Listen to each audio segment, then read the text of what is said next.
இலங்கை முள்ளிவாய்க்கால் படுகொலையின் 4ஆம் ஆண்டு நினைவு தினம் பல்வேறு நாடுகளில் அனுசரிக்கப்பட்டது. போர் குற்றத்தில் ஈடுபட்ட இலங்கையை தண்டிக்க வேண்டும் என நினைவஞ்சலில் பங்கேற்றவர்கள் வலியுறுத்தினர்.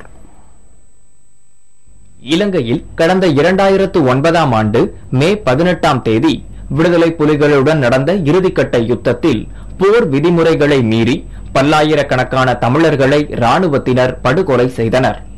இந்த நிகழ்வின் 4ஆம் ஆண்டு நினைவேந்தல் நிகழ்ச்சி பல்வேறு நாடுகளில் நடைபெற்றன. கனடாவில் டொரண்டோ நகரில் குயின்ஸ் பூங்காவில் நடந்த நிகழ்ச்சியில் ஆயிரக்கணக்கானோர் கலந்து கொண்டு போரில் உயிர் நீத்தவர்களுக்கு மலரஞ்சலி செலுத்தினார்கள். இலங்கை அரசின் போர் குற்றங்களை தோலுரித்து காட்டும் நாடகங்களும் நடனங்களும் இதில் இடம்பெற்றிருந்தன.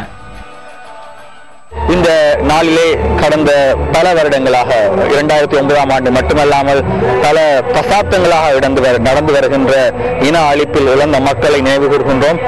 இன்னும் காணாமல் போயிருக்கக்கூடிய மக்களை நினைவு கூறுகின்றோம். அதே வேளையிலே இன்னும் தடுத்து வைக்கப்பட்டிருக்கக்கூடிய நியாயம் கிடைக்காமல் போராடி கொண்டிருக்கக்கூடியவர்களையும் நினைவு கூறுகின்றோம்.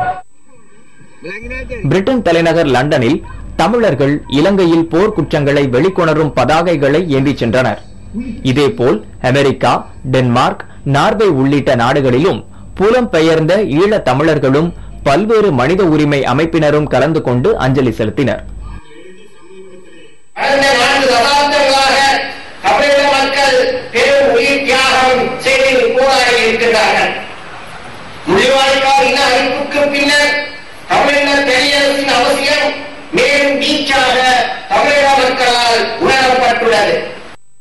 ஆஸ்திரேலியாவின் மெல்போர்ன் நகரில் நடைபெற்ற அஞ்சலி நிகழ்ச்சியில் புலம்பெயர்ந்த தமிழர்கள் அஞ்சலி செலுத்தினார்கள்.